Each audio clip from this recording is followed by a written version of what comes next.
our pleasure to welcome you to Minneapolis where the local time is 11:16 a.m. Please remain seated with your seatbelt securely fastened and your carry-on items stowed until the aircraft is parked at the gate and the captain has turned off the seatbelt sign. Be careful when opening overhead bins to avoid injury from items that may have shifted during flight. Feel free to use your mobile devices. Before leaving the aircraft, take a quick look around your seat and make sure you have everything you brought on board.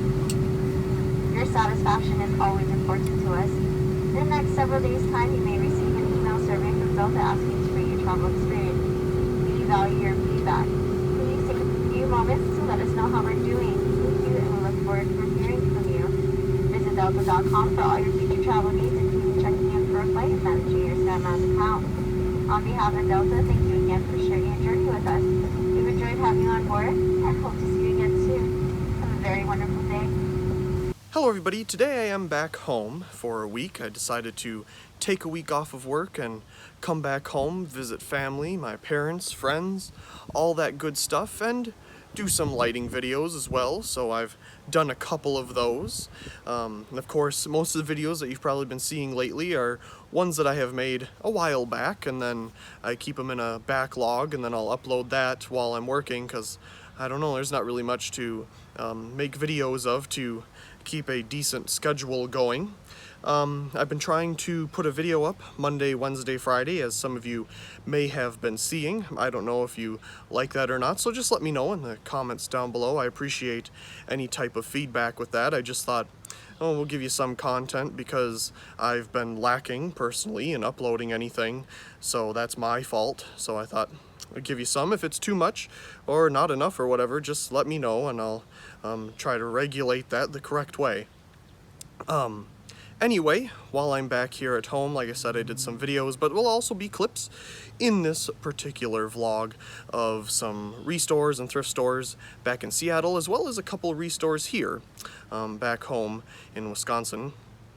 And so there'll be a mix of that. Of course, whatever else that I may find to throw in it, I'm not too sure. When I'm actually sitting down editing this is when I decide different things to be put into it, so who knows. But anyway, I did want to share one thing while I was outside here. Before I take it down, I did put up these lights that I showed in a vlog last year. So, put them up for the family gathering. There's the McGraw-Edison Unidor 250 or 175, whatever. There it is. It's 175 watt mercury vapor. I think I did a video of it when it was quite snowy out. It's obviously not snowy out anymore. But yeah, there's that. And as you can see, for the gathering, I added a light down there. That's a, I'm not sure who makes that particular thing. I did do a video of it. It's 150 watt high pressure sodium, but I converted that particular one to 70 watt high pressure sodium. So it's a little bit dimmer, but it puts off a very nice effect. It's not harsh or anything because it has just that acrylic reflector on it there. I suppose we can go down and take a look at it. I do have, where is it? These lights here that my parents use for landscape lighting. Just those pretty standard affair for that kind of stuff. Oh, I forgot that I was zoomed in. So, here is the light itself. It's pretty big. There's my hand. This one came from a local university, not the one that I went to, but another one in the same system.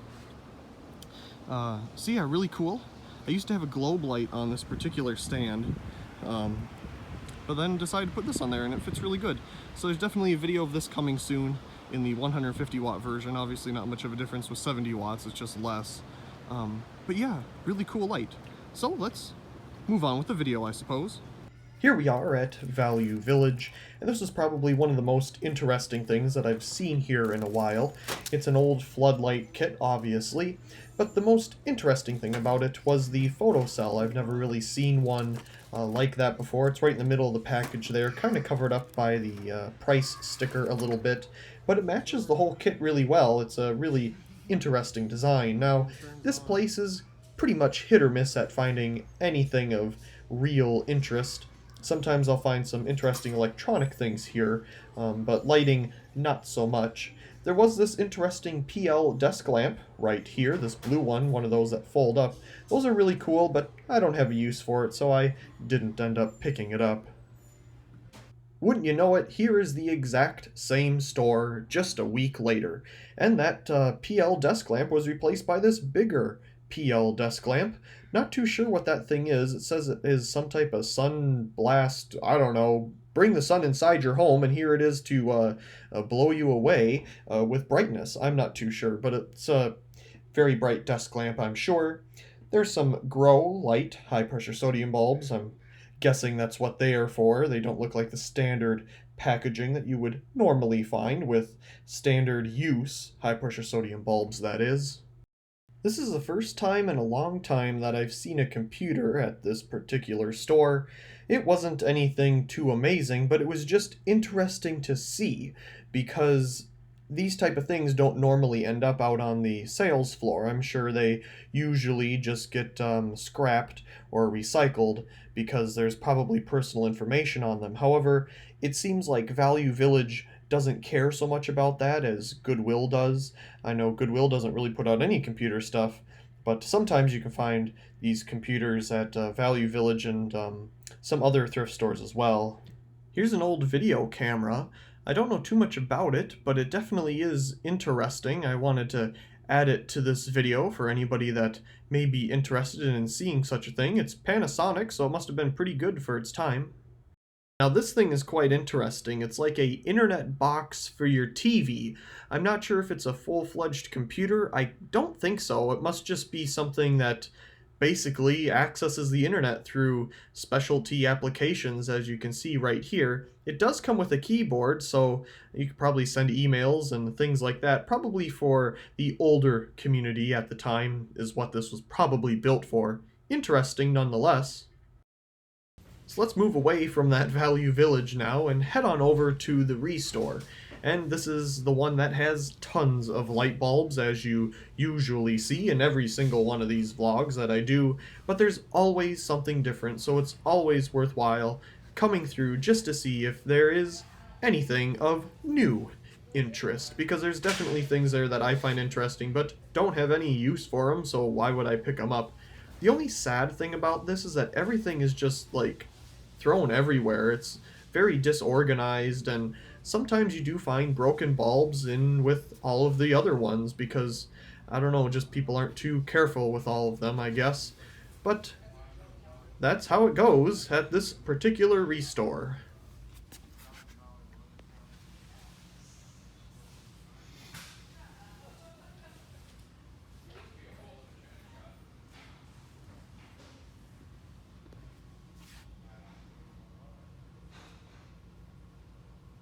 So over here, in the electrical and plumbing and tools and all the other miscellaneous stuff part of the store, I guess you could call it, there's some bulbs in this bin. And I did pick up that little Satco halogen bulb there. I've seen those before, those little globe ones, but never really seen one brand new in person. I've seen them in use. So that was cool, definitely picked that up. But I didn't pick up any of this other stuff. Those old 15 watt GE bulbs are cool though. Don't have a use for them, unfortunately, so there they shall sit.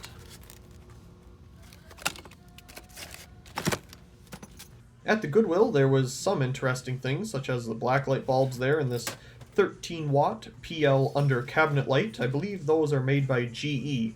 I have one of those in my collection, however, it doesn't have the plastic refractor on it. It's missing that particular part, but it obviously works just fine. Ah, the second use building material place, as I seem to call it.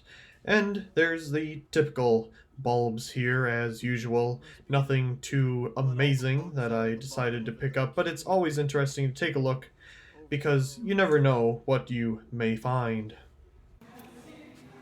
I don't know either. I've seen that here before.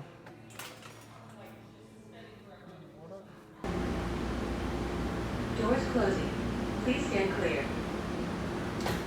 Please hold on.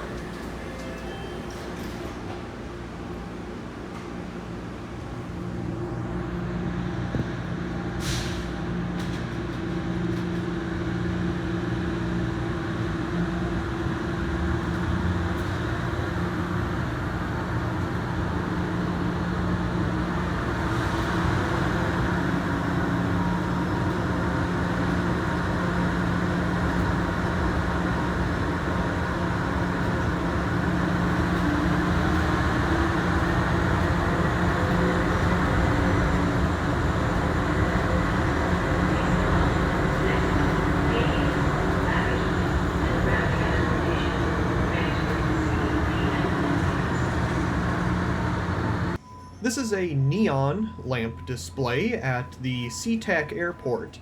I wanted to definitely take a video of this thing because it just looks so cool, all lit up inside of this kind of mirrored box. A very cool art piece.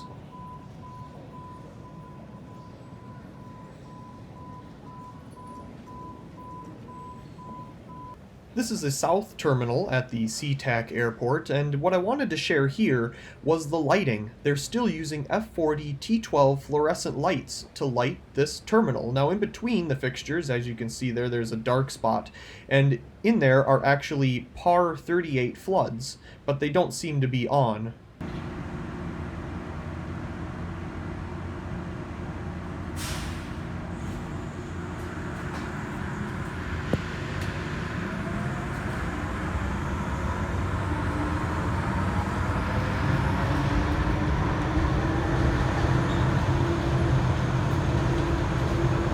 Please hold on. Next stop, D gates. Transfer to N and C gates.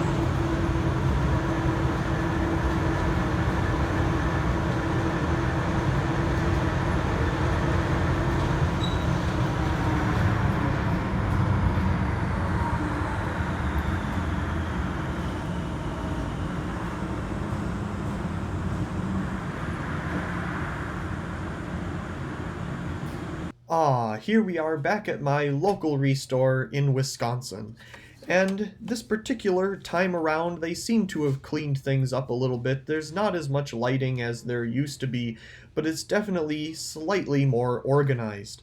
Now this time, they had some interesting fan equipment. This particular box fan was neat, but I don't have a use for it. I have some very nice old ones that need my care still anyway.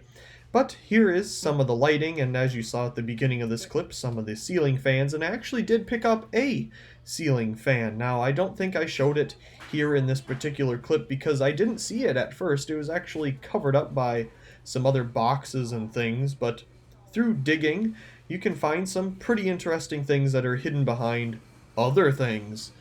So here's some of the bulbs, and some of these have been here for quite a while because I remember them even when I was still living in the area. But overall, it was cool to come back and take a look at this restore. Very neat. Here's that, I believe, friction drive fan that I showed at the beginning of the last clip, and I always thought these were interesting, just how they were designed. I didn't pick it up because the blades that go with it actually weren't the ones in the box. I'm not sure what they had in the box with it, and it's missing its little cover on the bottom, but I wanted to share the inside because I thought it was interesting. Shopko is a store based in Wisconsin, and this is their final days of operation. They are closing all of their stores, and this was like the fourth day from their actual closure of this particular location. And I just wanted to share some quick video of what the inside looks like before they finally close their doors for good. Now, what Shopko was is kind of like a Walmart, but without the food. So the general house goods and clothing and things like that is what they typically sold. I think, and I think others would agree as well, with some of the things that they sold, they were quite expensive. Here we are at Menards, which is something that we don't have out in Washington, and I wanted to share some of the lighting that they have here because I haven't been to one in like 10 months or more, so I needed to check out some of the new things that they may have. I remember coming down that outdoor lighting aisle when I was much younger and seeing all the mercury vapor lights. It was so cool. And then, of course, I eventually got one. It was the display model because it was the last one they had for a 100-watt mercury vapor mini area light. I don't know if I have a video of that on my channel anywhere, but definitely will have to get one up. Here is the light bulbs that they have on display. I didn't get videos of all of them. I just tried to get videos of the ones that I thought would be a little more interesting than the generic stuff. And here is their clearance section. Always a good thing to go and check out. I ended up picking up some of those little colored landscape bulbs for my parents to use in their landscape lighting.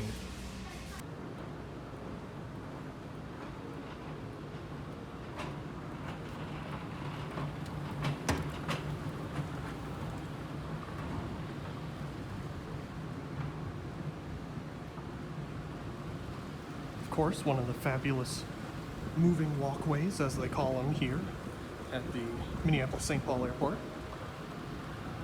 Very nice.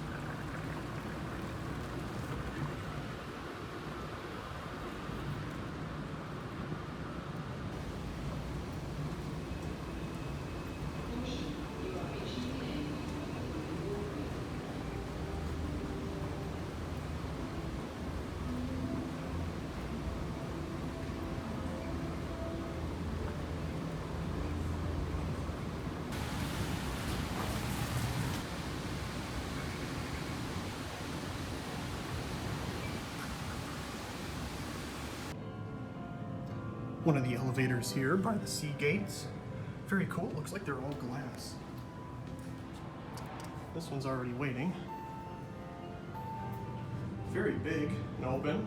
I love this right here. That's a really cool picture. Let's see here. Perfect. And doors are closing. Again, a very nice full glass elevator. Looks like the only place that we can go well, is here. I don't want to go to any of those. So it's interesting just to look at, I suppose. Very nice view though. Let's see, does it say who made it? I don't see anything. Very neat. I really do hope you enjoyed this vlog. As always, I really do enjoy making these for all of you. If you have any feedback for them, just leave it in the comment section down below. I appreciate that. As always, I read all the comments. I never really know what to say as a reply, but just know that I do read every single comment, and I appreciate all of them. And as always, I do hope you enjoyed this video, and also please comment, rate, share, and subscribe. And thank you very much for watching.